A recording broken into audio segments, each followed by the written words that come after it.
Now that we have had a very insightful deliberation on the fascinating initiatives from Nagaland, now we move on to our international speakers again. So I would now like to invite Jean-Philippe, who specializes in sustainable tourism, indigenous tourism, and conservation of natural and cultural heritage. He represents the World Indigenous Tourism Association Alliance in Chile. We would like to hear from you, Jean-Philippe, about the international good practices in indigenous tourism. So over to you. Yeah, well, thank you very much, Madura, and thank you very much for this invitation. I really appreciate the interest regarding the work we are developing in Latin America and the Caribbean and also beyond or overseas. Thank you, Anania, Tangi, Beyelo, Dimalauden, because you are presenting very interesting things. Before starting, I want to recognize that Nagaland is Naga territory. It's an indigenous territory beyond the beyond ethnic groups, isn't it? It's more than that. So today I'm going to present probably a 10 minutes presentation about, well, just let me know if the presentation is working. Yes, we can see. Yes. Okay, can you see the second page now? Yes. Yes. Perfect, excellent. So I'm going to talk about good practices in indigenous tourism in the international scene. I'm an international indigenous tourism consultant. I'm part of WINTA, the World Indigenous Tourism Alliance. I'm the agent for Latin America and the Caribbean, but I'm also involved with ITAC, with the Indigenous Tourism Association of Canada, and with another organization that I'm going to present. The name is DOIT, Destination Original Indigenous Tourism. So again, thank you very much for this invitation. Well, India, according to my research, India has around 104 million of indigenous peoples, which is around 8.6% of the national population. And it has 705 officially recognized ethnic groups. And I also read that some other tribes are called in that way in India. Some other tribes have not been recognized yet. So I would like to start with what is indigenous tourism. I want you pay attention to this document. This is a publication released in 2015. And it's very important because it was, this is a work between the Pacific Asia Travel Association, PATA, and WINTA, the World Indigenous Tourism Alliance, and GIZ, the German International Corporation, which is involved in this webinar. And it's a document, well, it is a checklist linked to Larrakia Declaration, and I'm going to explain you later what is Larrakia Declaration. But it's a checklist linked to indigenous tourism and human rights, okay? And in this publication, it's included this definition of indigenous tourism, which says, tourist activity in which indigenous populations are directly involved, either through control and or because their culture constitutes the very essence of the attraction. This is a definition created by Richard Butler and Thomas Hinch in a book published in 1996. It's a book about tourism and indigenous peoples. And my reflection is that indigenous tourism can be developed, well, by indigenous people, where they put in value their culture, but it can be developed in a rural or urban areas, and individually or in community.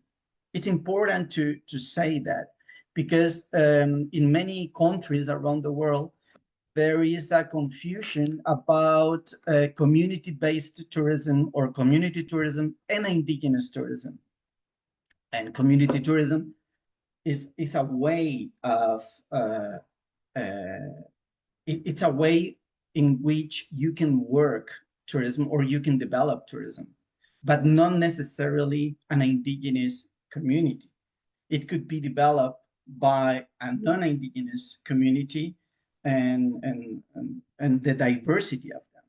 Okay. Well, indigenous tourism is also linked to an international legal framework. Here, the most important are the Convention number 169 on Indigenous and Tribal People. Also, the United Nations Declaration on the Rights of Indigenous People, better known as UNDRIP, published in 2007. The 2030 Agenda for Sustainable Development, and also Larrakia Declaration. And this is a declaration created by indigenous tourism leaders in Larrakia territory in Darwin, in Australia, in 2012. It establishes 6 principles to develop indigenous tourism globally, and it's totally linked to UNDRIP, to the United Nations Declaration on the Rights of Indigenous Peoples. And as I said, you can find a checklist about Larrakia Declaration in this document.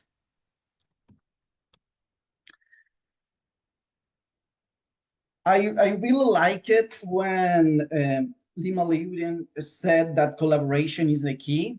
I absolutely agree with that.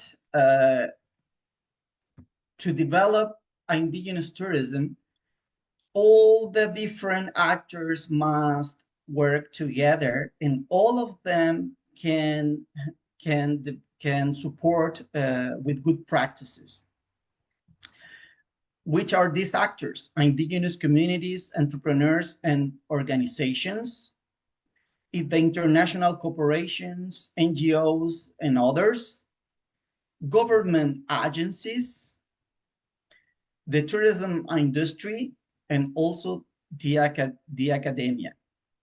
Okay, all of them have to support, all working together. Indigenous people cannot develop indigenous tourism by themselves. Well, they can, but it's kind of difficult. So to make it easier, all of these actors must work together. There are some indigenous tourism key areas that I would like to share with you. The first one is authenticity. And here I share two pictures. One of them, Kalinago people in Dominica Island. This is in the Caribbean.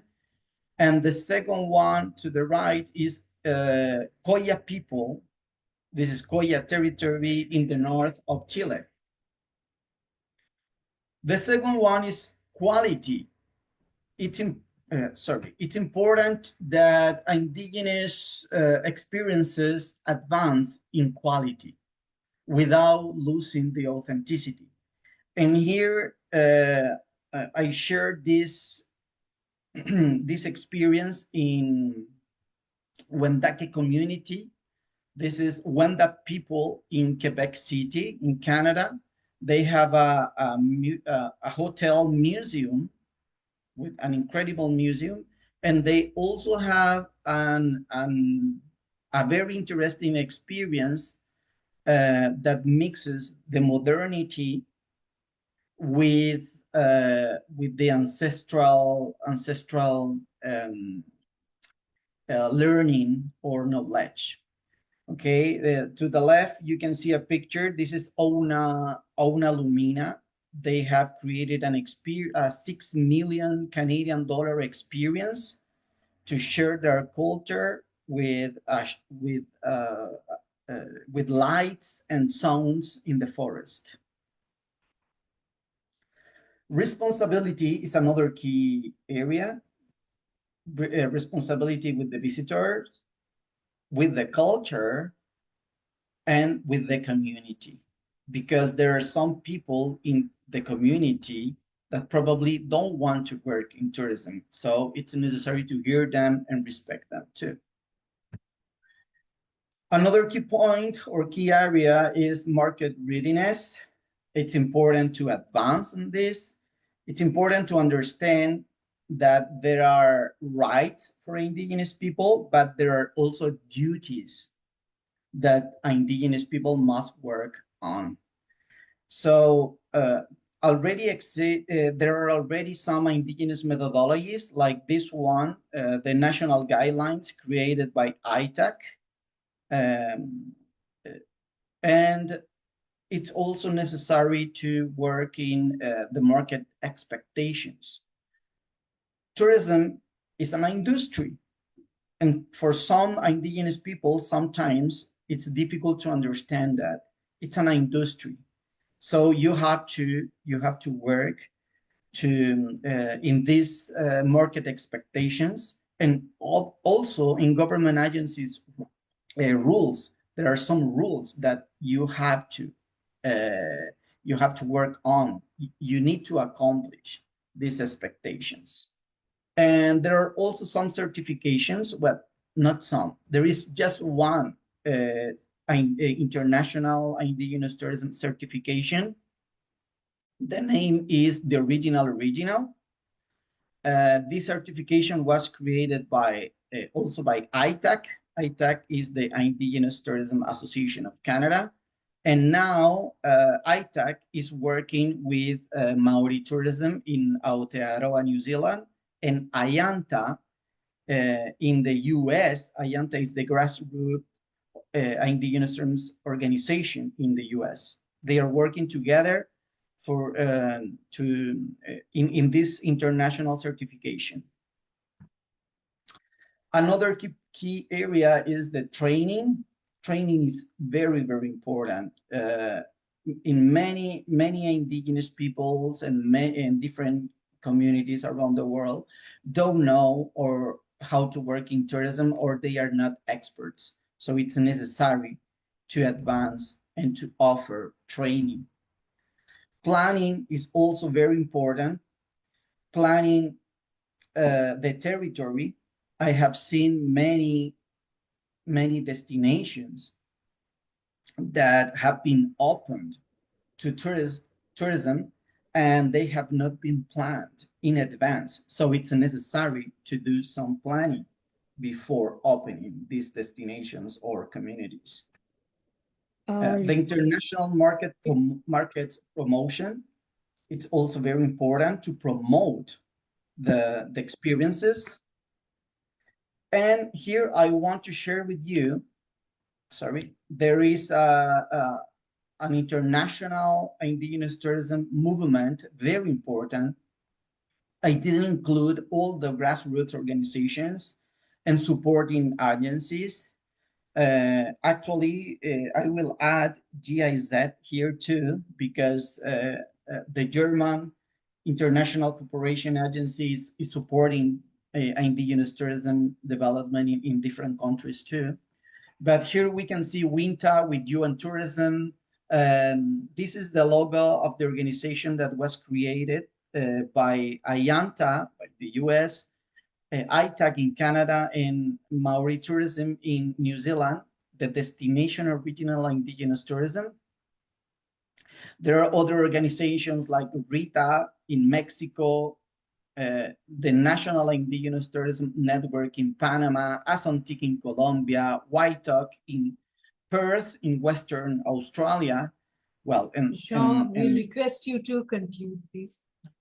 Yes, and some other organizations. So, well, here we have other organizations like Intrepid.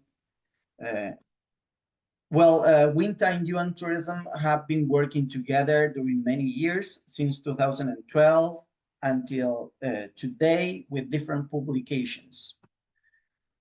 And I will talk about some good practices in Latin America and the Caribbean. there is an indigenous tourism law in Panama that was published in 2022.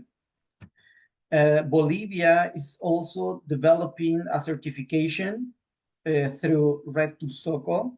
It's a grassroots organization. In Colombia, there is an indigenous tourism public policy that is still in process, but they are developing this public policy about indigenous tourism. So they separate community tourism and indigenous tourism. In Colombia, the government is also offering indigenous tourism schools every single year since 2021. It's important, well, in Dominica Island, the real name is Waitukubuli in Kalinago language. They develop an indigenous tourism strategy, and there are many other places and territories that are developing these strategies. In Chile, there is an indigenous tourism code of ethics that it's a tool that could be used to protect indigenous territories or to establish a better understanding between tourism, non-indigenous tourism businesses and indigenous businesses. Well, it's just in Spanish, but well, it's available online. There is another interesting action that was developed in Chile. It's Preati. Preati, it's a platform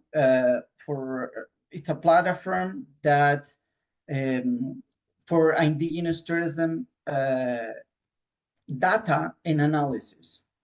We are just starting a second part on this project to spread and to work with the whole Chilean territory. Well, that was my presentation. I know it was a lot of information in a short period of time, but thank you very much for this invitation. And I can share this presentation with all of you, and we can also share many documents that we have available. Thank you. Thank you, Jean-Philippe. That was wonderful. And I think sharing all this information will be really useful for all the participants. And there is so much of co-learning that can happen, and so many wonderful initiatives from around the world that you talked about. So it's really about collaboration. And right after the community representatives, the Lima Lenden's speech, yours was such a great filler to all the questions and concerns raised. Thank you.